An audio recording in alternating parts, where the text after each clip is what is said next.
Bom dia, senhoras e senhores. Retomando a nossa 82ª sessão virtual ordinária do dia 6 de dezembro de 2021.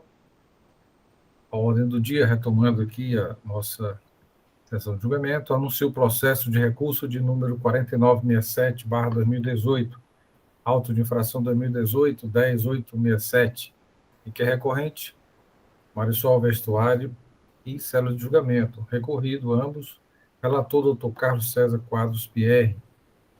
Passo a palavra ao doutor Pierre, conselheiro relator, para o início do relato. Lembrando que esse processo esteve aqui na 76ª sessão, no dia 13 de outubro de 2021, ocasião o doutor William Falcão solicitou vista do processo. Doutor Gustavo Bevilacqua, advogado aqui presente, representante da parte, no momento oportuno, concederei a palavra para sustentação oral, defesa do referido processo. Doutor Carlos César Quadros Pierre, com a palavra para início do relato.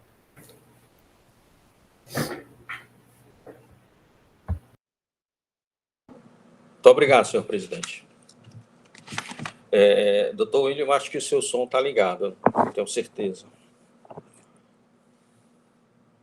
Tá, então, não, já está tudo ok. Tá ok.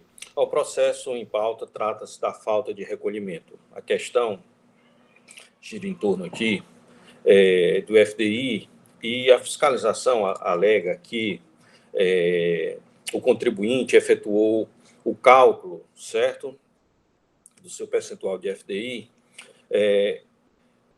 incluindo operações que não seriam próprias e com percentual também diferente do autorizado. A fiscalização aplicou, então, portanto, pela falta de recolhimento, está cobrando o ICMS e a multa tipificada no 123.1c.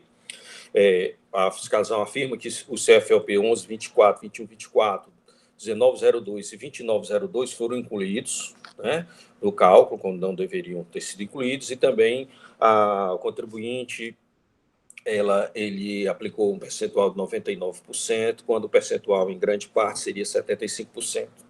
Em sua defesa, o contribuinte alega que ele teria um contrato que em 2015 ia de março de 2014 a fevereiro de 2024 com 75%, posteriormente, em 25/5, houve uma resolução CEDIM autorizando para 99%, certo? E que em 13 de agosto houve a formulação de um contrato com os 99%, e, portanto, ele teria, a partir de 25/5, direito a esse percentual. Basicamente, a questão é essa que foi posta na defesa, certo? O auto de julgamento foi julgado procedente. Em seu recurso, o contribuinte alegou que os CFLPs não gerariam créditos, por isso eles não deveriam ser levados em consideração para o levantamento. E ele repete a questão da resolução, certo? Houve um parecer, eu estou sendo um pouco mais sucinto, senhor presidente, porque nós já travamos a questão sobre mas esse é o ponto central. Houve o parecer foi pela parcial procedência, aplicando-se os 23.1d, tendo em vista a escrituração de todas as operações. Por ocasião da sua sustentação oral, o contribuinte trouxe outra argumentação, de que haveria um erro na metodologia, ela estaria desrespeitando uma resolução, certo? Um parecer, e porque ele aplicou os créditos somente sobre as operações próprias, e quando ele deveria ter feito o chamado geral, e só aí aplicado o percentual, certo? Além, claro, de todas as suas alegações anteriores, numa questão do seu direito ao percentual de 99% a partir da autorização do CEDIM. Tendo em vista essas alegações, o conselheiro William pediu vistas do processo. Então, basicamente, o que nós temos aqui é a questão de o contribuinte colocou na sua base de cálculo para as operações próprias, os CFLPs 1124, 2124, 1902 e 2902, que são industrialização por terceiros, né? Então, não teria direito ao percentual do CEDIM. Que a fiscalização utilizou uma metodologia em que ele aplicou o percentual do CEDIM somente sobre a operação próprias e não sobre o geral, depois de feito toda a separação.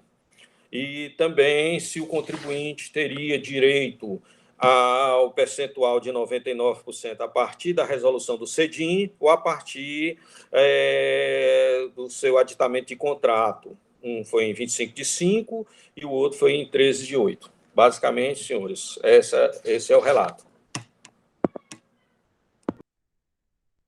Obrigado, doutor Pierre. E aqui eu faço uma observação, senhor. Na verdade, só tem recorrente Marisol, né, que a decisão de primeira instância foi pela procedência. Um equívoco aqui na nossa pauta.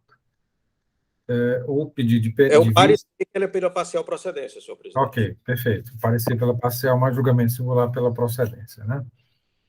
Houve um pedido de vista por parte do doutor William Falcão. Passo a palavra para as suas considerações, doutor William. Obrigado, senhor presidente.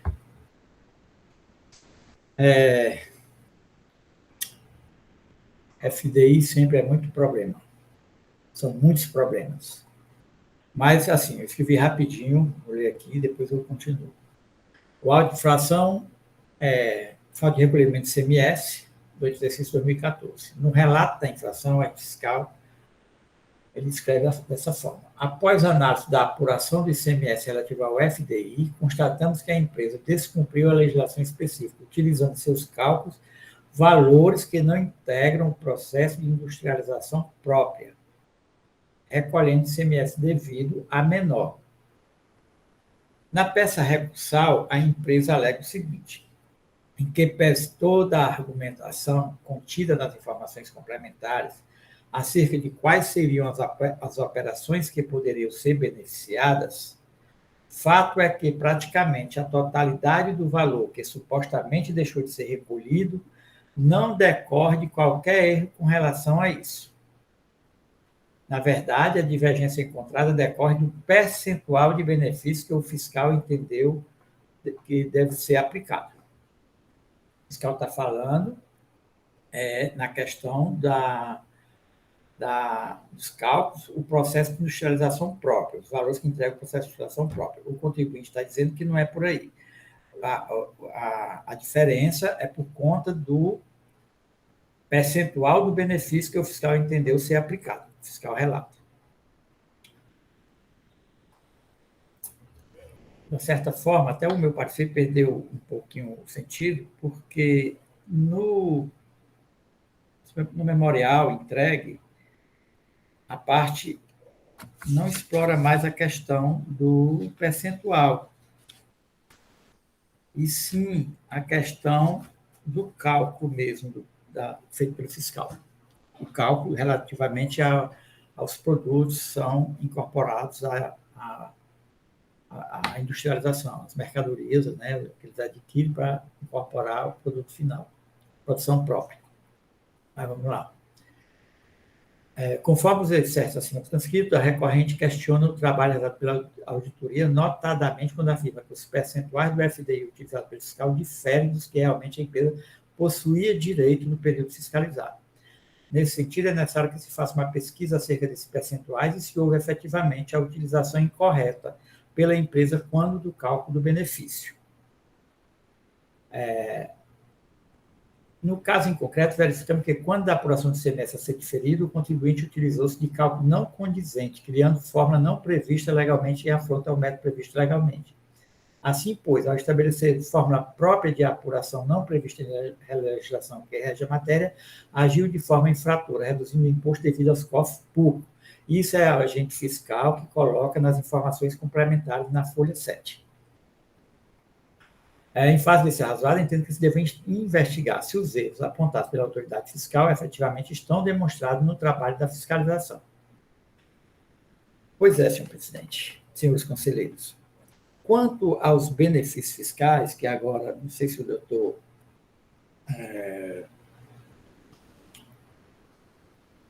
está fazendo sustentação oral, irá...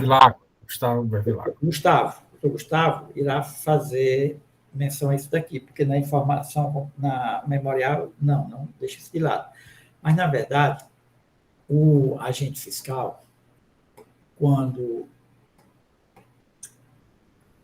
foi mostrar essa questão dos demonstrativos, ele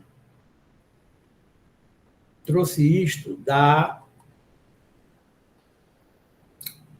dos aditivos. Ele colocou no CD, tem os aditivos, ou seja, o segundo aditivo, que é de 24 de junho de 2005, diz que o contrato foi prorrogado em 120 meses a partir de março de 2014 até fevereiro de 2024. Março de 2014 até fevereiro de 2024. O percentual do diferimento modificado passando de 100% para 75%.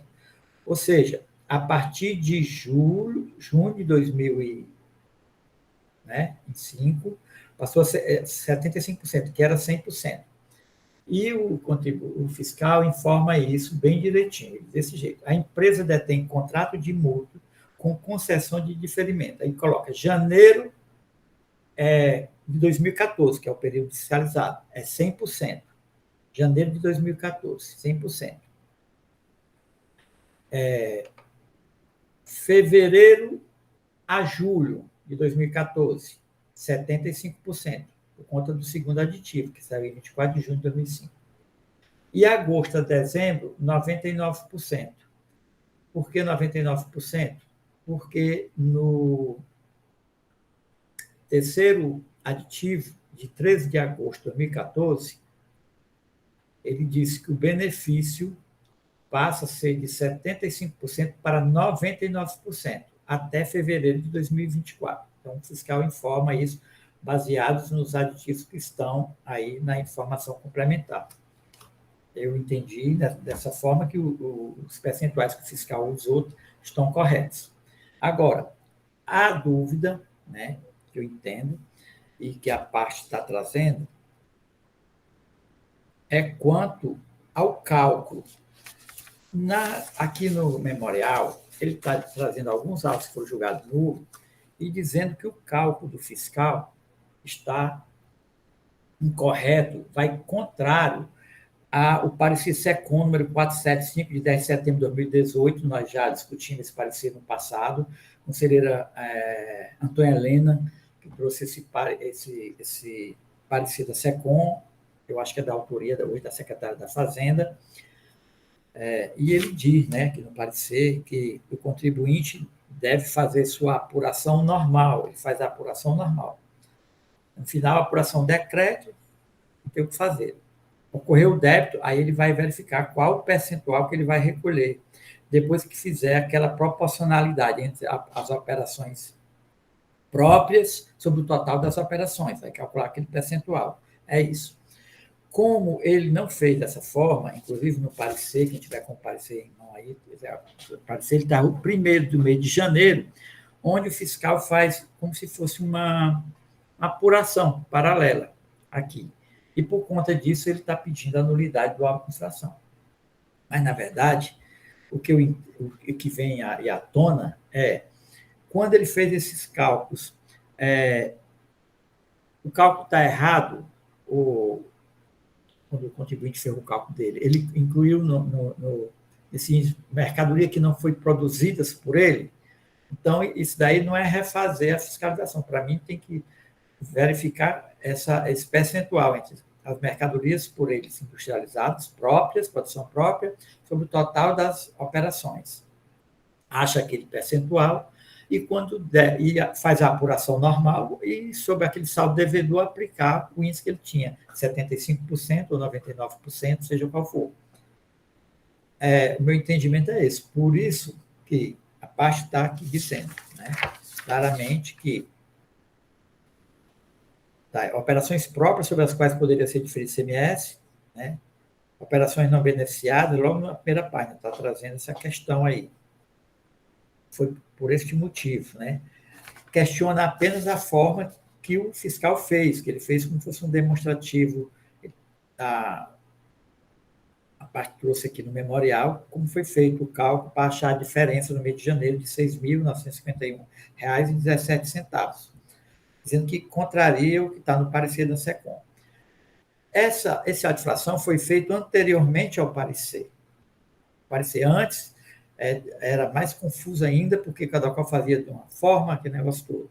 Agora, com o parecer, ficou melhor esclarecido, dizendo que a apuração é única, seja quem tem FDI, seja quem não tem, é aquela apuração normal que todos nós conhecemos. Se tem o FDI, paralelamente, é que ele vai fazer separar as operações próprias do total das operações, achar o percentual, para depois, quando aparecer no saldo, na apuração normal do ICMS, que inclui tudo, ele aplicar aquele percentual para verificar o que vai ser diferido, o que ele vai pagar e o que vai ser diferido. É isso, senhor presidente. Obrigado, doutor William. Doutor Pierre, com relação aos memoriais, o doutor William mencionou algo a destacar? Senhor presidente, o segundo memorial é porque essa alegação da questão do parecer da SECOM, isso ele foi levantado durante o debate da última fiscalização, o contribuinte trouxe durante o último julgamento.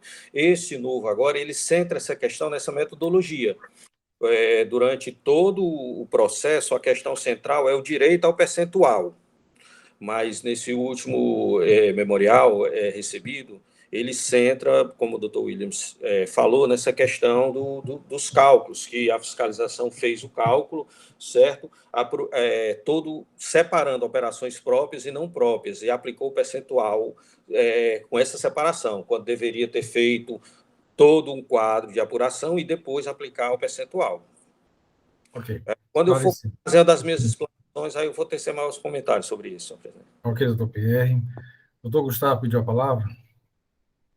Presidente, doutor William, é porque eu estou agora realmente confuso assim, sobre qual foi o arquivo que foi remetido, porque nos nossos memoriais nós trazemos tanto a questão da metodologia, né, que não foi seguido o parecer da SECOM, quanto a questão dos percentuais, né, sobre aquela discussão se vale a resolução, né, ou é o contrato.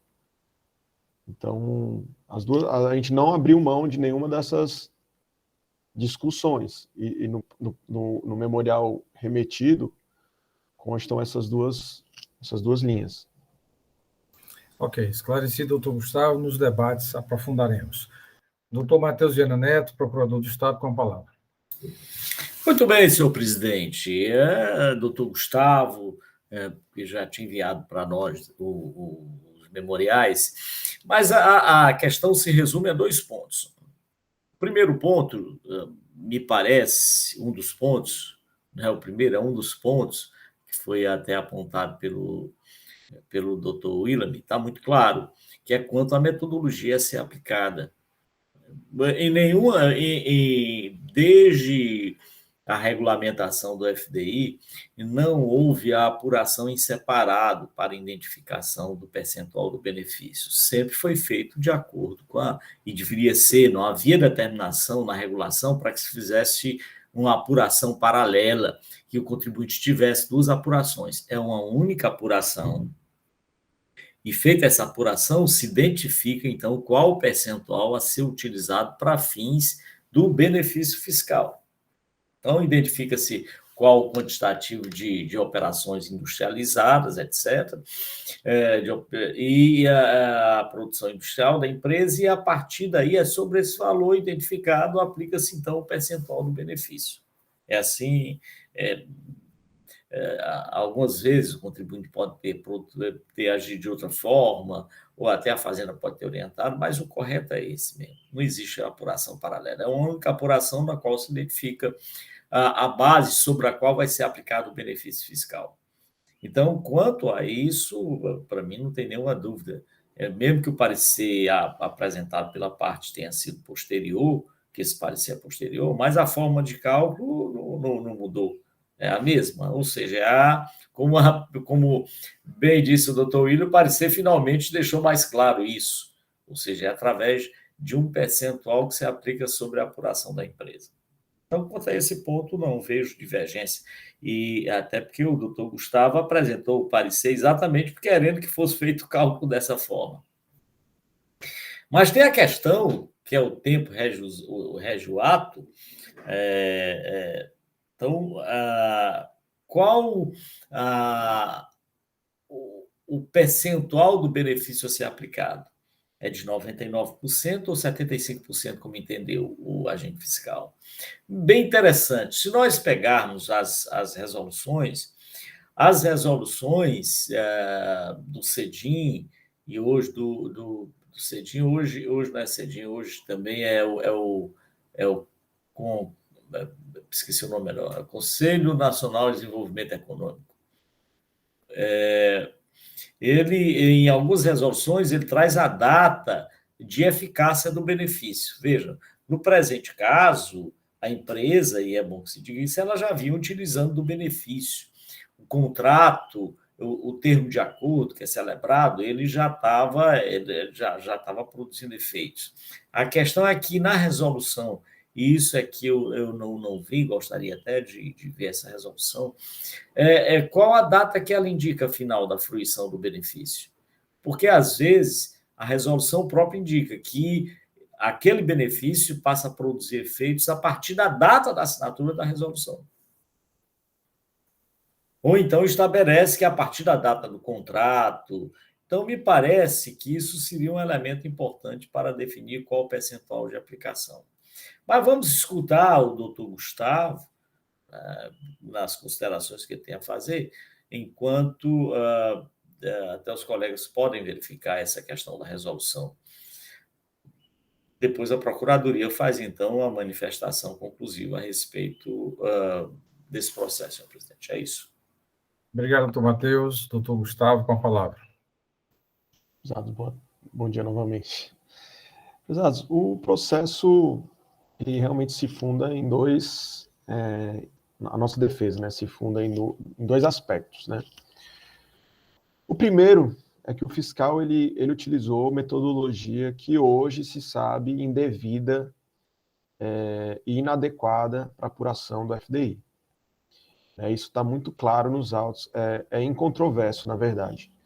O fiscal, isso fica evidente, tanto nas informações fiscais, que ele diz exatamente que ele fez uma apuração em separado, quanto na demonstração dos seus cálculos, as folhas 25, em que ele faz a apuração em separado do ICMS, da industrialização, e o ICMS da operação não própria. Então, ele é incontroverso, ele fez a apuração segregada. A questão que nós temos a pontuar é os efeitos disso, do nosso entendimento, né? Uma vez que ele fez uma metodologia inadequada para checar qual o valor que seria devido dentro do FDI, é nulo auto, né? A metodologia revela-se inadequada, né? Eu teria que refazer o auto sob outra perspectiva, sobre outras diretrizes, para chegar à conclusão se seria ou não devido a algum ICMS dentro desse caso. Então, é muito claro, o parecer SECOM foi contrariado aqui, e o parecer SECOM estabelece, como o doutor Matheus trouxe, não a apuração em separado, mas, na verdade, uma apuração única, e depois é feita a proporcionalização desse ICMS devido nas operações próprias e não próprias para chegar à aplicação do FDI. Então, é incontroverso que não foi realizado a apuração de forma correta, né? O parecer SECOM, ele é um parecer, ele não institui uma norma, na verdade ele só esclarece, é uma solução de consulta que foi emitida, né, resolvendo uma situação, mas o fato é que, como ele está esclarecendo, ele não está trazendo nada novo, na verdade ele está só esclarecendo, ele não traz uma legislação nova. Então, por isso que a gente não pode entender que data máxima venha, né, em respeito à posição do Dr. William, mas o nosso entendimento é de que esse parecer ele somente revela o que já estava na legislação, até porque ele não tem como instituir nada novo. A consulta feita, inclusive, né, pelos contribuintes, era porque não tinha como viabilizar uma segregação dentro do SPED. Era impossível fazer isso. Então, o que revela que o parecer SECOM ele veio a esclarecer o que já existia, né, porque eu não conseguia nem fazer uma separação da minha apuração dentro do SPED. Então, tendo em vista que teria que ser refeita uma metodologia totalmente nova para chegar à verdade, né, ao que realmente era devido, entende-se que é nulo. Né? Inclusive, esse já vem sendo o posicionamento dentro do CONAT sobre a nulidade. Né? A gente trouxe até mesmo um precedente aqui da primeira turma, da primeira Câmara, né? A resolução 137 de 2020, né, da TBM Têxtil, né? O relator foi, na ocasião, foi o doutor Saulo, e foi julgada pela nulidade, por falha de metodologia, inclusive nos termos do parecer e, né, na ocasião do parecer da Procuradoria. A gente trouxe também uma outra resolução, 83 de 2019, dessa vez acho que é da 4ª Câmara, né, do relatoria do Dr. Fred, que também se manifestou pela nulidade, né, concluíram pela nulidade quando o auto de infração que visa verificar se havia algum ICMS devido no âmbito do FDI se utilizou de uma apuração segregada e não unificada, como determina o parecer SECOM. Né? Então, no nosso ponto de vista, tendo em vista que é incontroverso que não foi seguido o parecer, é nulo o auto de infração. Ainda que ultrapassada essa nulidade, nós temos outro ponto de controvérsia, né? Realmente outro ponto que nós não conseguimos aceitar em relação à autuação. Já foi explanado na ocasião anterior, mas é bom ressaltar novamente, né? A Marisol, ela foi uma empresa pioneira aqui no Ceará, que apostou no Ceará, que veio para o Ceará de Santa Catarina, isso já há muito tempo, acho que na década de 90, no começo da década de 90, apostando no Ceará, mas também tendo uma contrapartida que era o FDI de 100%, inclusive, na época. Então, ela, para viabilizar toda essa transferência de parque fabril do porte da Marisol, né, para gerar empregos aqui e gerar desenvolvimento e também atrair outras empresas posteriores, né, porque a gente sabe que a mais difícil de atrair é a primeira, né, mas depois que tudo rodou bem, né, que tudo foi sendo realizado a contento, né, tanto da parte da Marisol quanto da parte da Cefaz, depois vieram outras, né, chegaram outras empresas aqui apostando no FDI. Mas o fato é que foi prometido para ela desde o início esse benefício de 100%, e era algo muito importante e relevante para ela. Ocorre que em 2014, e aí acredito que seja fruto até de um problema fiscal do Brasil na época, né, que atingiu todos os estados, tanto é que depois a gente teve que lidar com o FEF e tudo mais para que os estados pudessem equilibrar suas finanças. O fato é que em 2014, né, anos e anos depois da Marisol ter se instalado aqui, foi feita uma primeira resolução diminuindo esse FDI de 100% para 75%. Nessa ocasião, como não poderia deixar de ser, num processo totalmente natural, a Marisol ela veio para o Ceará tentar viabilizar o retorno para o FDI que ela possuía e que era o que viabilizava, na verdade, essas operações no Ceará e não em Santa Catarina, enfim, dentro de todo o contexto e o histórico da Marisol com o governo do Estado. Então, ela veio, fez as suas ponderações e isso resultou num retorno, né, de 75% para 99%. E quem concedeu isso, né, foi a resolução CEDIM, de 70 de 2014, assinada em maio de 2014, que trouxe, né, que a partir de maio, né, pelo prazo remanescente do contrato, seriam aplicáveis 99% e não 75%. A resolução CEDIM, e aí é esse ponto que eu acho que é importante deixar claro, é a resolução CEDIM que concede o benefício. Né? O próprio decreto do FDI traz isso de forma muito clara. Quem concede o benefício, quem estipula suas condições é o CEDIM. Cabe ao Conselho Estadual de Desenvolvimento Industrial do Ceará conceder incentivos para implantação, ampliação, diversificação. E aí, o artigo 34. Compete ao Conselho de Desenvolvimento do Estado do Ceará emitir resoluções concedendo benefícios fiscais ou financeiros. E mais na frente, artigo 19. Os desembolsos do benefício serão efetuados a partir do mês fixado pelo CEDIM. Então, toda a operacionalização do FDI, ela leva em conta a resolução CEDIM. O termo de acordo, ele é meramente operacional. Ele é um ato posterior que não constitui direito. Ele tão somente operacionaliza. Doutor Matheus, o senhor pontuou uma questão? Qual é a página? Página 138 dos autos. 138, exato. Então, tudo gira em torno da resolução CEDIM. A resolução CEDIM é que concede, estabelece as condições, e não poderia deixar de ser diferente. É o próprio governo do Estado, né? Inclusive, isso é assinado pelo próprio governador, que concede o benefício em prol de uma empresa. Eu queria trazer também, e é importante esse contexto, né, essa situação, porque é uma analogia, mas que não deixa de ser interessante. A Sudene também é assim. A Sudene, ela tem o ato, que é um benefício federal, né? Ela tem o ato de concessão, né, pelo Ministério da Economia, enfim, e subsequentemente é feita a informação, né, do benefício concedido à Receita, mas a Receita admite, né, na verdade isso é expresso, ela diz que a data de fruição inicia a partir da aprovação, né, pelo Ministério da Economia, e não pela análise posterior pela própria Receita Federal.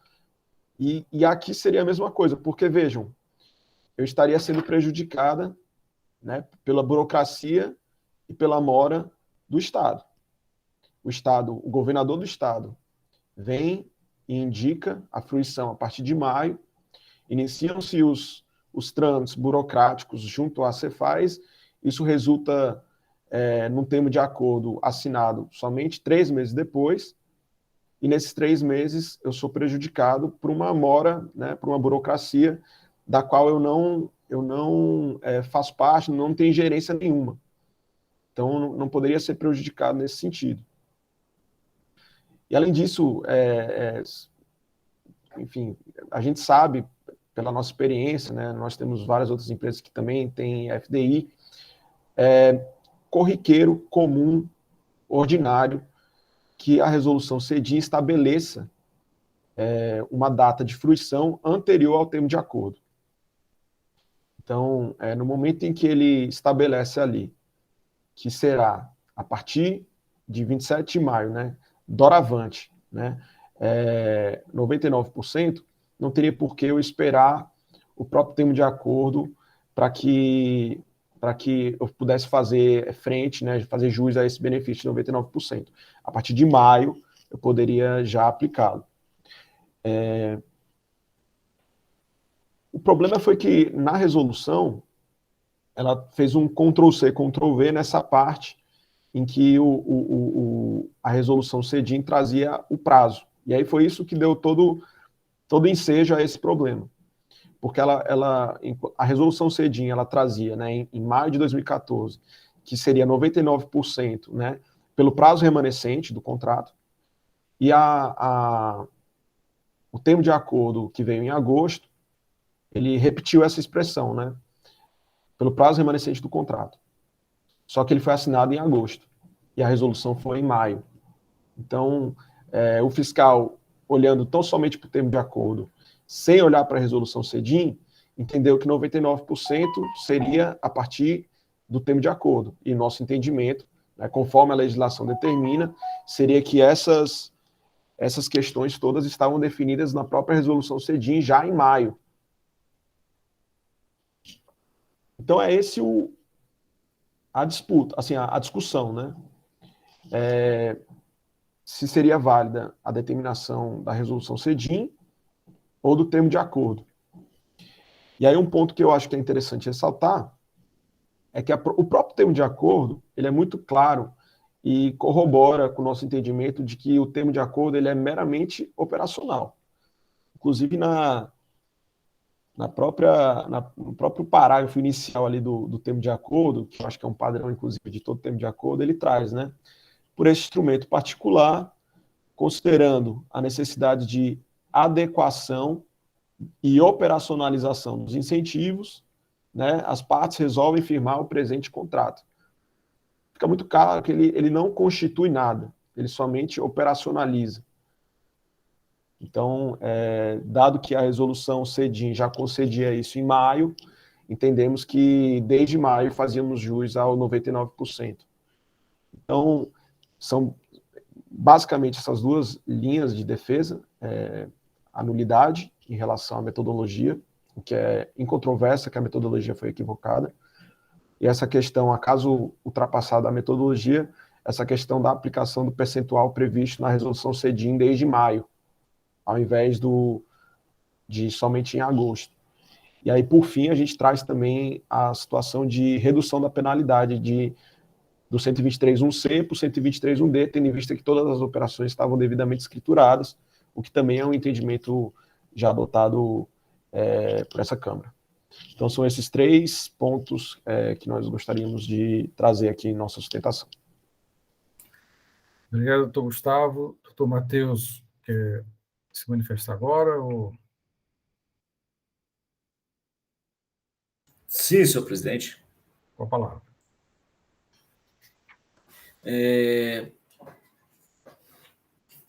As resoluções que são assinadas pelo CEDIM, concedendo benefício, como eu disse anteriormente, elas normalmente marcam a data de vigência do benefício. E, aliás, tem que fazer isso mesmo, porque é a partir dela que os benefícios são implementados. E há 2 tipos de resolução, e esse ponto me parece que é importante. 2 tipos de resolução, aquelas que são feitas para conceder o benefício originariamente, e nessa hipótese, quando o benefício é originário, sem o contrato de mútuo, não há como implementar o benefício previsto na resolução. Porque o contrato de mútuo é que vai estabelecer as condições, junto com a instituição financeira e com o termo de acordo, que é celebrado com a Secretaria da Fazenda, é aí que ficam definidas as condições, garantias, etc., como é que a empresa deve fazer. Porque a resolução do CEDIM, ela dá as condições gerais e os benefícios que serão concedidos. Então, a resolução por si só, quando ela é concedida, quando ela é aprovada, então, e ela é originária, para poder implementar aqueles benefícios só depois da assinatura do termo de acordo. Diria até termo de acordo com a Fazenda, porque tem a resolução, tem o termo de acordo e o contrato de mútuo. Sem esses 3 elementos, quando é originário, não há como implementar. E tem aquele outro tipo de resolução, como é o caso, em que o termo de acordo já foi celebrado, o contrato de mútuo já é celebrado, e o que há é uma mera modificação de cláusulas ali assentadas, como foi no caso da primeira resolução, que estabeleceu que o percentual, eu digo da primeira, da resolução que reduziu o percentual de benefício de 100% para 75%. Então, essa resolução foi implementada e já havia o contrato assinado, o contrato de mútuo já estava assinado, já estava produzindo efeito já. Mas aí vem essa outra resolução, que é objeto de... E ela diz o seguinte, a resolução. Deixa eu só abrir aqui a resolução, porque são vários arquivos que eu acabei abrindo. É uma resolução pequena, assinada pelo... Aqui.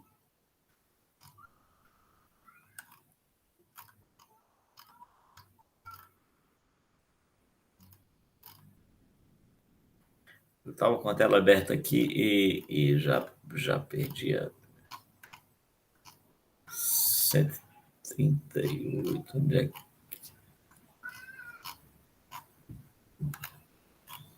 que é assinada essa resolução? É assinada até pelo, na época era governador, Cid Gomes. Onde foi que eu coloquei essa resolução? Estava com ela aberta aqui exatamente para poder.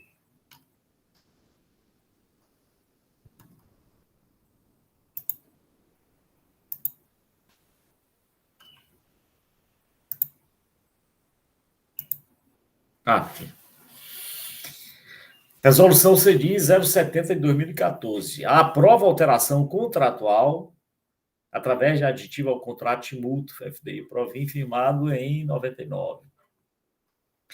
Aí o que é que dizem? Precisa autorizar o Banco Bradesco, Conselho Estadual de Desenvolvimento Econômico, a aditivar o contrato de mútuo firmado com a sociedade empresária, alterando os percentuais de benefício fiscal de forma que os mesmos passam a ser de 99%, com retorno de 1% pelo prazo remanescente do contrato até fevereiro de 2024. Vejam, senhores, a resolução, ela efetivamente estabeleceu o benefício. E aí é inquestionável. E aí o que deveria ser adotado seriam só as providências necessárias à efetivação dessa resolução. Mas ela produziu efeito, e aqui ela é muito clara quando diz, alterando os percentuais de benefícios fiscais de forma que os mesmos passam a ser de 99%, com retorno de 1%. Senhor, diante desse dado, diante desse fato, não há como reconhecer, e pelas considerações que eu fiz inicialmente, como essa resolução ela não é uma nova, ela não é originária, na verdade, ela refere-se ao contrato já vigente, o benefício já havia sido implementado. Né? Tanto é que a alteração contratual, quando reduziu de 100% para 75%, ela passou a produzir efeitos imediatamente. Ela não produziu efeitos só depois da assinatura do termo, ela passa a produzir efeitos imediatamente. É o caso dessa resolução aqui. Então, na data em que ela foi assinada, foi a partir daí, porque ela é clara nisso, ela passa a produzir efeito, não há como, porque o contrato já está resolvido. O contrato de mútuo, o termo de acordo já foi celebrado e ela autoriza, só está aqui, o Banco Bradesco a adotar as providências necessárias à efetivação dessa resolução. Então, não há como não considerar que a resolução é muito clara quando diz que será pelo prazo remanescente do contrato até fevereiro de 2014. Então, quanto ao prazo a ser considerado para fins de efetivação desse benefício, eu não posso deixar de considerar que é o da data da resolução, porque, repito, ela não é uma resolução originária, ela simplesmente só modifica um percentual de um contrato que já está em vigor, já é eficaz, já está produzindo efeito. Razão pela qual, nesse aspecto, a Procuradoria se manifesta, sim, pela aplicação da resolução. Esse é o primeiro ponto. Eu não sei se com a aplicação da resolução, os valores a serem que foram identificados pelo agente fiscal ainda são superiores ao benefício, ou se o benefício que foi utilizado pelo contribuinte é superior ao que efetivamente prevê a resolução. Daí porque eu vejo como necessário a realização de uma perícia para verificar se, nesse caso, utilizando os percentuais do período indicado, percentual de 99%, a empresa ainda seria devedora do imposto, né, se ela teria se apropriado indevidamente. Quanto à metodologia utilizada pelo agente fiscal, eu creio que aí não haverá muita diferença em relação à metodologia, porque quando o agente fez a separação, ele o fez por tipo de atividade. Então, aí seria um mero cálculo de identificar, em relação àquelas atividades que foram apontadas pelo agente fiscal, como aquelas operações industriais, identificar do que isso representa de todo o comércio dele. Então, se essas operações interestaduais identificadas representam 40%, 50%, ou sei lá quanto, é só aplicar esse percentual referente a proporção dessas atividades industriais com o total das operações dele, que você vai identificar a base de cálculo do FDI. E aí aplicar, sem contrariar o parecer da Cefaz, ao invés dando cumprimento ao parecer da Cefaz, então verifica-se que a metodologia, apesar do agente fiscal ter utilizado essa metodologia de separar código, e não pegar esse código, verificar sua participação no percentual total das operações da empresa, mas acho que o resultado é o mesmo. Daí porque, nesse aspecto, pelo menos no momento inicial, a Procuradoria entende que não há nenhuma nulidade nesse caso, porque a retificação pode ser feita pelo simples cálculo, não tem nenhuma dificuldade em fazer, creio eu. Então, diante disso, senhor presidente, é que a Procuradoria entende, sim, que a resolução deve ser aplicada imediatamente, pelos termos dela própria, e porque já existia, na época, um contrato vigente. Então, nesse aspecto, a Procuradoria entende que deve ser aplicada. É isso. Obrigado, Matheus. Tem uma questão ainda que envolve a multa aplicada, 103 do DIV. Estou inscrito. Eu também. A multa, a diferença eventualmente que existia, as operações foram escrituradas. E eu tenho manifestado aqui nessa Câmara, no sentido de que, estando as operações escrituradas, regularmente escrituradas, há de ser aplicado o 123D pela multa. Não há como aplicar como se fosse a conduta mais gravosa por parte do contribuinte, quando isso ocorreu já é uma mera interpretação. Tanto a interpretação que estamos nós aqui discutindo, afinal, qual o percentual, se vai ser 75%, se vai ser 99%, ou qual a data de vigência desse benefício. Então, por tais razões é que a Procuradoria entende sim que é o caso de aplicação da sanção mais benéfica, sendo o caso. É isso, senhor presidente. Obrigado, doutor Matheus. Pela ordem, doutora Helena e doutor Pierre.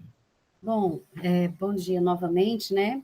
Apenas algumas colocações aqui para ajudar aí nas discussões. Primeiro, o auto de infração, ele foi feito no período de janeiro de 2014 a 7 de 2014, o período da autuação, até o mês de julho de 2014. E por que o fiscal só utilizou esse período? Quando a gente vai nas informações complementares, no anexo, no CD aqui, o próprio fiscal, ele anexa aqui o 8º aditivo ao contrato de mútuo de execução. E esse 8º aditivo, ele diz exatamente assim: por esse instrumento, tal, de acordo com a resolução CEDIM, número 70, parte a seguir, resolvem aditar o contrato FDI-Provim para caracterizado, atualizar os seus dados com base na legislação do FDI e nas condições ora ajustadas.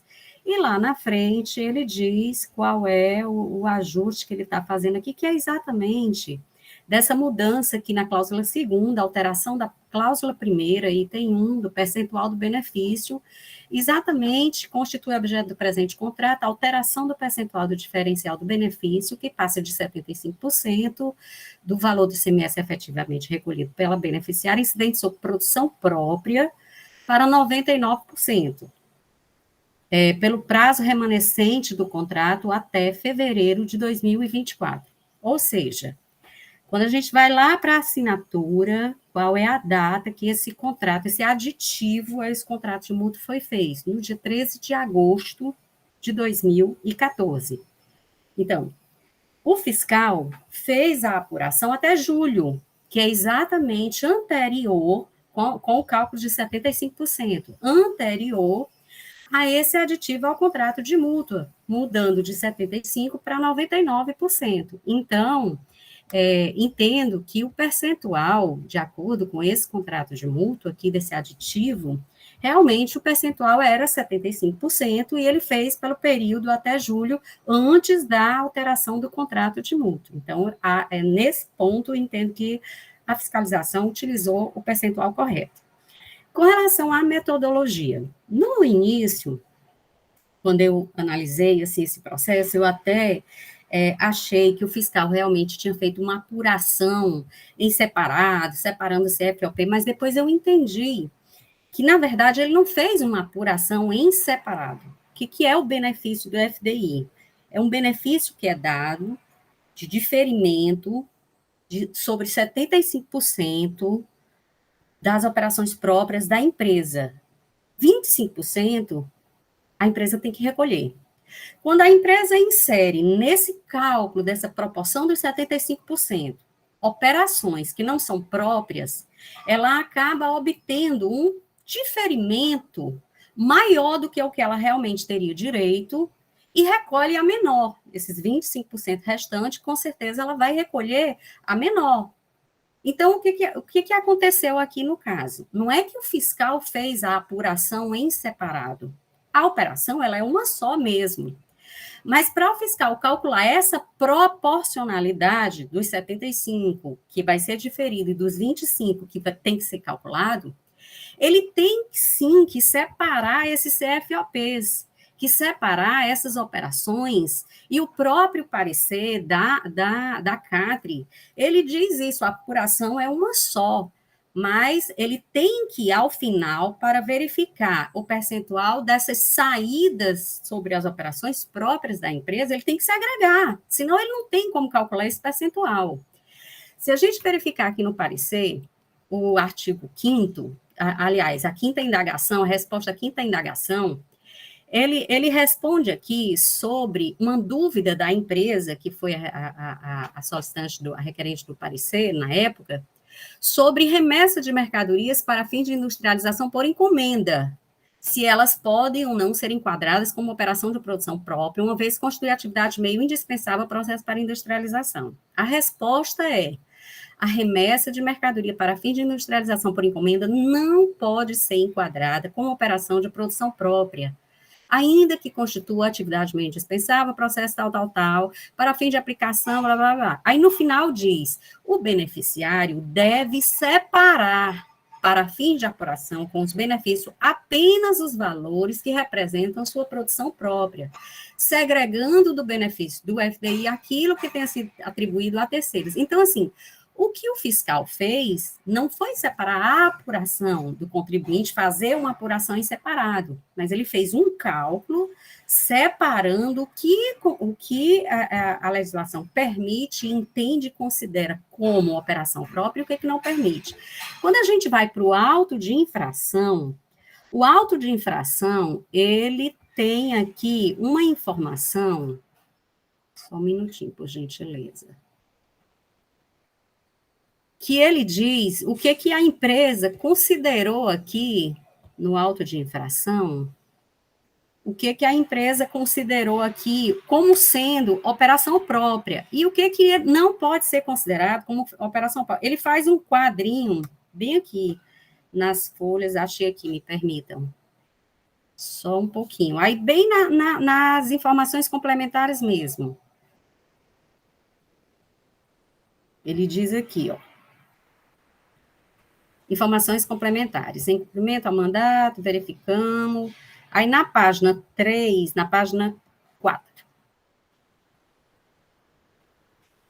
E se concretiza para que as saídas de bem mercadoria, aqui ele diz como foi que ele fez esse cálculo, separando os CFOPs e tudo mais. Aí tem uma tabela de CFOPs corrigidos, vocês podem, se quiserem acompanhar, nas páginas 6. Ele diz que intimou a empresa para que apresentasse uma tabela preenchida, corrigindo lá, demos início à apuração envolvendo benefícios do FDI, participe, que foram corrigidos em enquadramento efetuado pela empresa da seguinte forma. Como foi que a empresa fez e como é que a fiscalização entende como correto? A empresa entendeu. CFOP 1124, industrialização efetuada por outra empresa. Enquadramento da empresa, sim, faz parte do benefício. Industrialização efetuada pela empresa quando a mercadoria remetida para a industrialização no processo de industrialização não transitou pelo estabelecimento adquirente da mercadoria. Enquadramento da empresa? Sim, faz parte do benefício. Qual que seria o enquadramento correto? Não faz parte do benefício. Retorno de mercadoria remetida para a industrialização por encomenda. A empresa entendeu que sim, faria parte do benefício. Então, assim, o que eu entendi, pelo que está nas informações complementares, e pela metodologia aplicada pela fiscalização, é que o fiscal, ele separou para ele verificar a proporcionalidade dos 75% do diferimento e os 25% a ser recolhido, Ele foi verificar nas saídas da empresa, que seriam beneficiadas, quais eram as de produção própria. E ele verificou que a empresa, ela inseriu nesse cálculo do benefício operações que não seriam de operações próprias da empresa, como, por exemplo, as remessas por encomendas, as remessas por industrialização. Então, assim, entendo que o contrato de mútuo, realmente, a autuação só foi até julho, e o contrato de mútuo, com um aditivo ao contrato, só é a partir de agosto, certo? Porque foi assinado no dia 14, em julho de 2014. Então, o período da autuação, para mim, entendo correto, o cálculo seria realmente 205%. Não vejo erro na metodologia, a não ser que uma perícia verifique que realmente o fiscal inseriu ali no planilha de cálculo dele elementos que não deveriam compor o benefício. Então, assim, não vejo erro na aplicação da metodologia. Talvez tenha erros que uma perícia possa esclarecer com relação a CFOPs ou algumas coisas que deveriam fazer parte do levantamento ou que não deveriam fazer parte do levantamento. Mas com relação à aplicação da metodologia, eu não vejo como erro da fiscalização, porque eu não entendo que ela tenha feito apuração em separado. Ela apenas fez um cálculo separando o CFOP para verificar qual seria a proporcionalidade. Não tem como se verificar essa proporcionalidade se eu não fizer realmente esse cálculo em separado. E o próprio parecer da CATRE diz isso. Ele faz lá, mas depois ele tem que segregar quais as operações, as saídas, as operações próprias da empresa. Então, assim, no momento, é isso que eu queria colocar para que a gente possa continuar as discussões sobre essa autuação. Obrigado, doutora Helena. Só questão de ordem. Doutor Pierre está com a palavra e, posteriormente, eu dou a palavra ao senhor, doutor Gustavo, para algum esclarecimento. Doutor Pierre, com a palavra. Muito obrigado, senhor presidente. Bom, quando se pode dar no mérito, não se analisa as nulidades, né? Contudo, eu devo esclarecer, eu vou fazer uma proposta, o presidente cabe acatá-lo ou não, que há uma questão de nulidade. Para que o debate não seja muito prolongado, nós poderíamos primeiro nos restringir apenas à nulidade, votar a nulidade e depois, se for o caso, abrir o debate para a questão de mérito, senhor presidente? Ou o senhor quer que eu explane logo tudo? Não, sem dúvida alguma. A questão das preliminares, elas devem ser apreciadas. Até porque, se prevalecer, não tem mais discussão, né? Porque quando se pode dar no mérito, não se dá na nulidade, mas quando pode ser uma nulidade formal, como é o caso. A questão é que aqui, mesmo que eu entenda, como eu entendo que quem concede é o governo do Estado e a resolução CEDIM, ela tem um verbo muito importante. Ela não diz passarão, ela diz passam a ser 99%. Mas ela é de abril. E nós temos um contrato também, que aí deve ter uma resolução que antecedeu, botando em 75%, já a partir de março. Então, mesmo que eu aprove pela CEDIM, haveria uma diferença aí de fevereiro e março de 75%, certo? E nós teremos também a questão de que tem uma parte que foi colocado aí, que não é industrialização própria, então teria um saldozinho remanescente. Então, mesmo que eu entenda pela CEDIM, ainda iria haver um saldo remanescente na autuação. Então, razão pela qual eu vou passar a tecer considerações sobre a nulidade. Se ultrapassar a nulidade, aí eu volto a debater sobre a questão da resolução CEDIM e tudo mais, ok, senhor presidente? Olha, como disse a doutora Helena, necessariamente a fiscalização tem que ver o que é produção própria. E ela verificou que os CFOPs 1124, 2124, 1102 e 2902, que se referem à industrialização terceiro e industrialização por encomenda, elas foram colocadas para efeito de percentual, como se produção própria fosse, o que é um equívoco. Tudo bem, a fiscalização e o contribuinte, eles têm o dever de fazer essa apuração em separado para saber o que é produção própria ou não. Agora, eu concordo com o contribuinte quando ele afirma que houve um erro de metodologia na aplicação da fiscalização. E aqui eu vou explicar por quê. Ele fez esse levantamento corretamente, como fez a doutora Helena, para identificar qual seria o valor, o percentual de operação própria, certo? Só que aqui, quando ele vai fazer, ele faz uma separação do levantamento da conta gráfica. ele apurar o que é produção própria e o que não é, tudo bem. Só que aqui ele coloca créditos de produção próprias e créditos de produção não própria. Olha, senhores, nós estamos tratando de uma indústria. Dizer quais são os créditos de operações não próprias, os créditos, é um pouquinho complicado. Daí porque, quando a indústria vai fazer a sua operação, ele faz a sua conta gráfica como um todo, apura débitos e créditos, tem um percentual de ICMS a ser pago, e aí não importou crédito próprio, de operação própria, que é de operação não própria, certo? Ele se mistura, é uma operação só, aí ele vê o seu percentual de vendas próprias e sobre ele, sobre aquele valor de vendas próprias, ele aplica o percentual. A questão aqui está nos créditos, que a fiscalização fez sim esse levantamento em separado. Ele identificou que seriam operações não próprias, créditos não próprios e outros créditos. Que outros créditos é esse? Eu não sei, deve ser o ativo que se decompõe, né, e tal. E aí, como é que eu vou dizer que ele pertence à própria e não própria? Isso não há condição. Então, eu entendo que a resolução, o parecer da SECOM, ele veio para esclarecer, mas o que já se sabia. Olha, se a apuração da empresa é feita de uma forma só e depois ela aplica sobre ele no ICMS devido todo, só sobre o que é operação própria, está correto. A fiscalização vem e faz de uma forma equivocada. Ela separa o que é crédito de operação não própria, que eu até não sei como é que ela chegou nisso aí, né? Isso aí modifica o cálculo? Modifica, sim. Modifica, que a apuração do ICMS acaba sendo modificada. Ele teria um ICMS só, e lá ele vai o percentual de saída, ele vai ver o que é saída não própria. Entrada não própria, não tem. Até porque os créditos se misturam, muito difícil dizer o que é próprio e o que não é próprio. Então, eu entendo sim que aqui há uma nulidade nessa metodologia aplicada, ela não pode ser sanada, porque quando vai refazer aqui, vai ter que refazer na realidade a fiscalização, não é só um simples erro de cálculo, que ele vai ter que botar toda a apuração normal e depois calcular. Então, eu entendo sim que há uma nulidade formal aqui nesse caso, né, no levantamento, sim. Caso ultrapassar isso aí, essa votação, e a gente se entenda pela não nulidade, aí eu vou tecer considerações sobre o mérito da questão, senhor presidente. Mas eu entendo sim, e a chave está justamente nos chamados créditos não próprios. Certo? Essa é que é a questão. Ok, doutor Pierre. Doutor Felipe Amaral. Doutor Bevilacqua, vamos deixar para o final, e a gente concede a palavra ao senhor e doutor Matheus.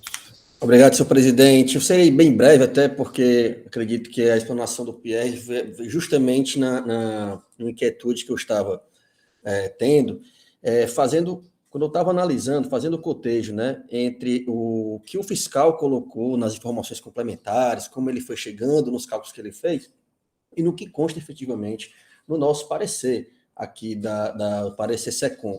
E aqui, destacar que ele tem realmente uma natureza interpretativa, né? Tanto que formulado conforme uma solução de consulta, é isso, decorrer de uma solução de consulta, ou seja, é justamente a interpretação dada à legislação tributária, e aqui, inclusive, teria efeito vinculante e retroativo, dada a condição de interpretativa. E eu tinha visto justamente, eu estava aqui aguardando até que essa parte preliminar ela fosse tratada pelos conselheiros, porque efetivamente é possível verificar que não foi essa a metodologia, não foi a metodologia, a forma de cálculo descrita no parecer da SECOM não foi utilizada pelo fiscal. E o que o doutor Pierre colocou, eu também tinha visto, ele analisa operações, tenta fazer a vinculação de produção industrial, inclusive com operações de entrada, crédito, etc. Ou seja, se nós disséssemos, vamos refazer os cálculos conforme o parecer, para saber se foi correto ou não, a gente estaria refazendo toda a apuração da fiscalização, né? Aqui, o próprio parágrafo 3º do artigo 98 da nossa lei 15.614, ele não permite que o perito utilize, né? Se decidimos, não faz sentido determinar para a perícia, porque o perito ele estaria vinculado à mesma metodologia do fiscal, que está errado. Então, nessa linha também, sem querer me prolongar mais, tendo visto que já foi dito por todos, eu também me alinho a essa posição levantada pelo Dr. Pierre, que o erro da metodologia em apurar esse débito ou não, ele impede a própria diligência por perícia. E aqui o parecer é muito claro, realmente. quando ele fala a forma como esse percentual, ele vai ser, esse coeficiente, né, na verdade é como se fosse o coeficiente, ele vai ser apurado, ele tem que ser o cotejo com as operações de saída, ou seja, pode ter saída da empresa, que não é objeto, revenda, enfim, ou outras operações que não são objeto da sua produção.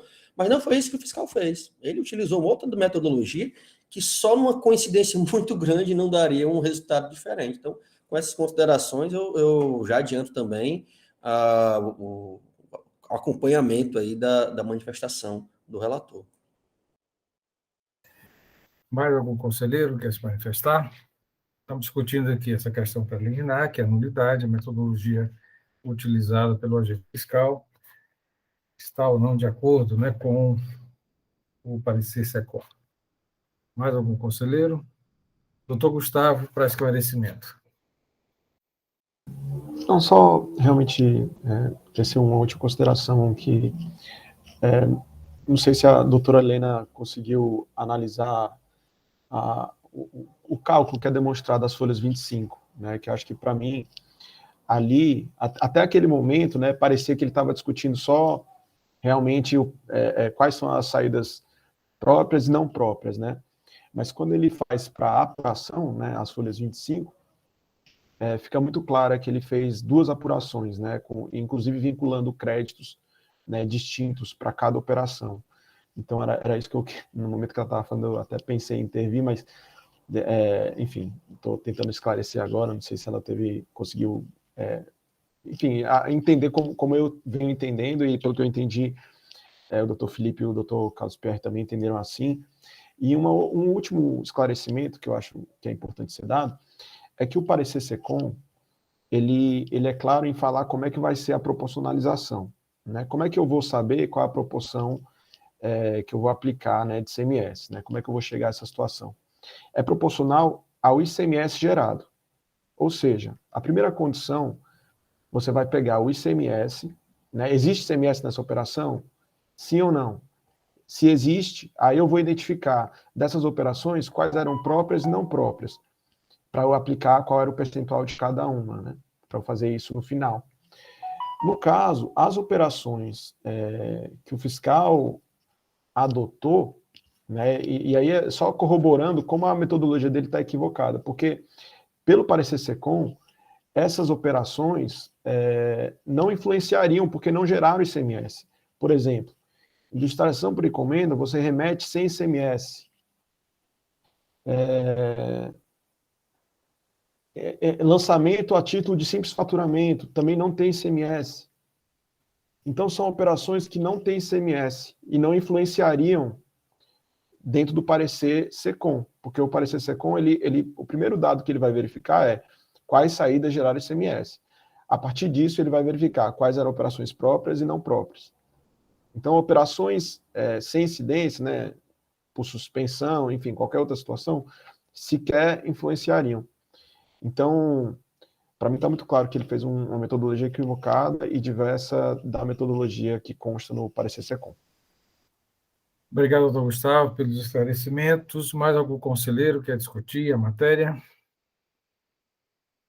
Doutor Pierre, como vota com relação à preliminar de nulidade, equívocos na metodologia, apuração?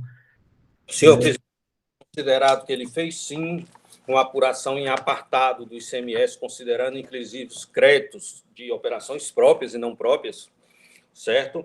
Eu entendo, sim, como essa metodologia é equivocada, né? E eu acolho a preliminar de nulidade, senhor presidente. Ok, doutor Pierre. Doutor Willam Falcão, pela ordem. Acompanho o voto do relator, senhor presidente. Inclusive, coincidentemente, o senhor que era o primeiro voto, né, porque ele tinha pedido vista. Mas, seguindo, doutora Helena, como vota? Eu vou abrir a divergência, senhor presidente. Eu afasto a nulidade. Doutora Mônica. Afasto a nulidade, com a primeira divergente. Doutora Sandra. Eu me acosto ao doutor Pierre com a nulidade pela metodologia. Doutor Felipe Amaral. Igualmente, presidente, de acordo com o relator, acompanho na declaração de nulidade. Então, senhores, por maioria de votos, esta Câmara decide pela nulidade, né, por erro, equívoco na metodologia aplicada do levantamento fiscal. Votaram os votos contrários, doutora Helena e doutora Mônica, que acompanharam o entendimento da doutora Procuradoria. Esta decisão para o processo, agradeço a participação do doutor Gustavo nesta sessão. Caso queira permanecer conosco, ainda temos assuntos gerais a tratar nesta sessão. Prezados, queria agradecer a todos pelo sempre alto nível do debate e pela realmente dedicação de todos, né, para realmente fazer a discussão e chegar, enfim, a uma decisão. Obrigado e tenham todos uma boa semana. Igualmente. Senhores, assuntos gerais, algum assunto a ser tratado, discutido ainda nesta sessão? Queria lembrá-los somente da entrega das resoluções, a um pedido da presidente. Nós estamos aí no período do refis, e alguns contribuintes têm solicitado, né, o cálculo demonstrativo, até para que possa ser efetuado o recolhimento. Então, peço aos senhores essa questão da resolução, e em casos excepcionais a gente pode até elaborar um demonstrativo, né, para atender a uma demanda específica, mas a determinação, a orientação da presidente é que as resoluções, elas, se possível, né, elas serem entregues ainda dentro do prazo, até antes do prazo regimental. Obrigado. Um bom final. Aliás, eu queria só lembrar os senhores, né, um bom dia ainda, né, temos o período da tarde, mas amanhã, dia 7, nós temos a 83ª sessão, em que temos Transfrios, Transportes e Comércio de Frios Limitado, doutor Saulo Gomes ou doutor Felipe participará? Doutor Felipe participará amanhã. Parei, presidente. Teremos também a doutora Antônia Helena, com Denise Roque Pires, e também Tainá da Silva Mesquita. E tem um processo também, doutor Felipe, Edmilson Rodrigues Sena. Temos amanhã, no primeiro processo, a participação do doutor Tiago Moraes Almeida Vilar, representando a Transfrios, Transporte e Comércio de Frio Limitado. Então, desejo uma boa tarde a todos, um bom restante de dia e até amanhã, se Deus quiser.